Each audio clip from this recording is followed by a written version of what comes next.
Hello, welcome to my blog Alka hard work and tips. और कैसे हैं आप लोग?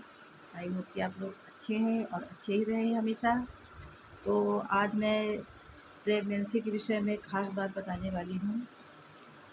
पहले के समय में देखिए, पहले समय में तो लोग दो दो तीन तीन बच्चे पैदा करते थे और हमेशा स्वस्थ भी रहते थे।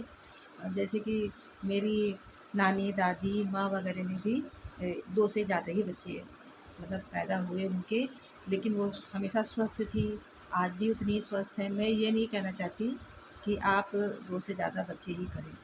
मेरा कहने का ये मतलब है कि आज दो बच्चे होने के बाद ही औरतें इतना कमज़ोर हो जाती हैं कि वो बहुत ही असहाय अपने आप को समझने लगती हैं।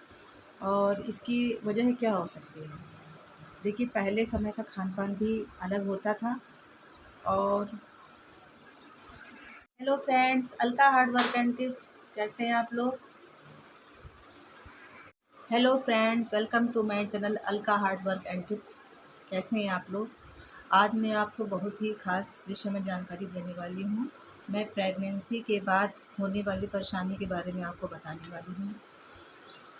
जैसा कि आप जानते हैं कि कोई भी लेडीज़ प्रेगनेंसी के बाद काफ़ी कमज़ोरी महसूस करती है, उसका शरीर काफ़ी वीक हो जाता है। और पहले के समय में तो ऐसा कम होता था, क्योंकि पहले क्या होता था कि लोग प्रेगनेंसी के बाद, जैसे हमारी दादी, नानी, माँ ये सब होती थी, वो काफ़ी हेल्दी चीज़ें खाती थी। जैसे कि पहले सुथैला बनता था, हरीरा वगैरह, और इसके अलावा बहुत ही हेल्दी लड्डू वगैरह बनते थे, उसका सेवन लोग करते थे। पहले ऑपरेशन के केस भी कम होते थे, लेकिन अब तो ज़्यादातर केस ऑपरेशन के होने लगे। तो ऑपरेशन के बाद डॉक्टर भी इन सभी चीज़ों को खाने के लिए मना कर देते हैं। तो मजबूरी में हम ये सब चीज़ें नहीं खा सकते हैं। आज मैं आपको इसी विषय पर ख़ास जानकारी देने वाली हूँ कि प्रेगनेंसी के बाद अगर आपको कमज़ोरी महसूस होती है, तो ये सब होता है कुछ हमारे शरीर के बदलाव की वजह से, कुछ हार्मोनल चेंजेस की वजह से हमारे शरीर में काफ़ी बदलाव आ जाते हैं, जिसकी वजह से हमें काफ़ी कमज़ोरी महसूस होती है। तो इसके लिए क्या कर सकते हैं जिससे हमारी कमज़ोरी दूर हो? तो प्रेगनेंसी के बाद होने आप अपना ख़्याल कैसे रख सकती हैं, ये मैं आज आपको बताऊँगी। देखिए, प्रेगनेंसी के बाद शरीर तो वीक होता है, लेकिन आप हल्के-फुल्के व्यायाम करती रहिए, जैसे अनुलोम-विलोम, और इसके अलावा आप योगा, प्राणायाम वगैरह हल्के-फुल्के व्यायाम कर सकती हैं। हार्ड व्यायाम मत कीजिए। और इसके अलावा आप सुबह-शाम वॉक भी कर सकती हैं।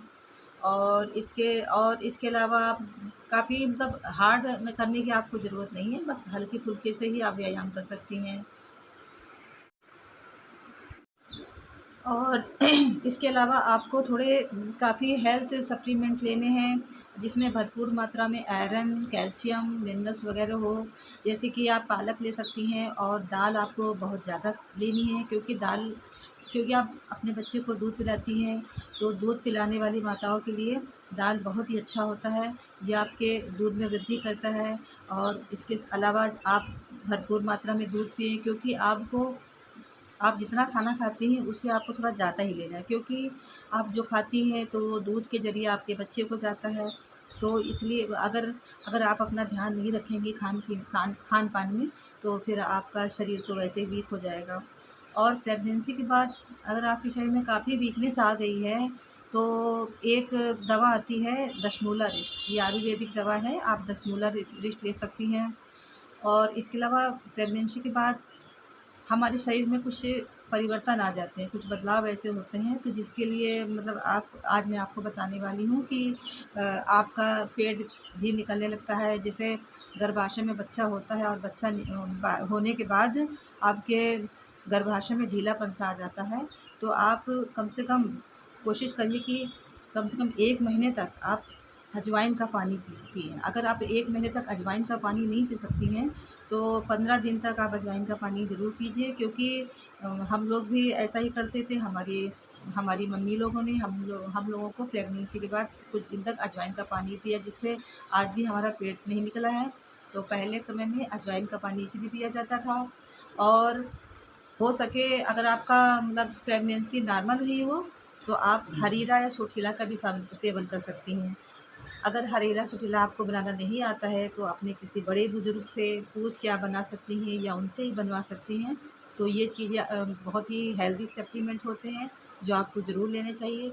दूध आपको भरपूर मात्रा में पीना है और इसके अलावा आप हो सके तो अलसी वगैरह के सेवन कीजिए, क्योंकि इसमें ओमेगा फैटी 3 होता है जो आपके दिमाग के लिए और आपके बच्चे के दिमाग के लिए बहुत अच्छा होता है। और प्रेगनेंसी के बाद आप अपने शरीर की मालिश ज़रूर करवाइए। आप बच्चे की मालिश तो करवाती हैं, लेकिन आपकी मालिश भी बहुत ज़रूरी है।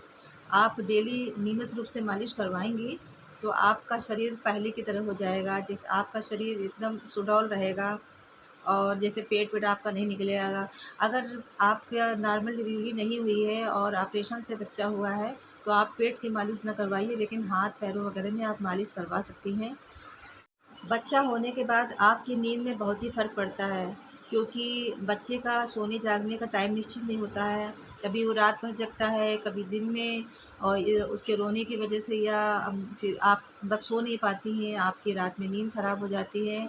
तो कोशिश करें कि जब भी बच्चा सोए तो आप बच्चे के साथ खुद भी अपनी नींद पूरी कर लीजिए, क्योंकि बच्चे का सोने और जागने का टाइम निश्चित नहीं होता है और आपकी नींद पूरी होना भी ज़रूरी है। नींद ना पूरी होने की वजह से आपके अंदर काफ़ी चिड़चिड़ाहट सी होने लगेगी।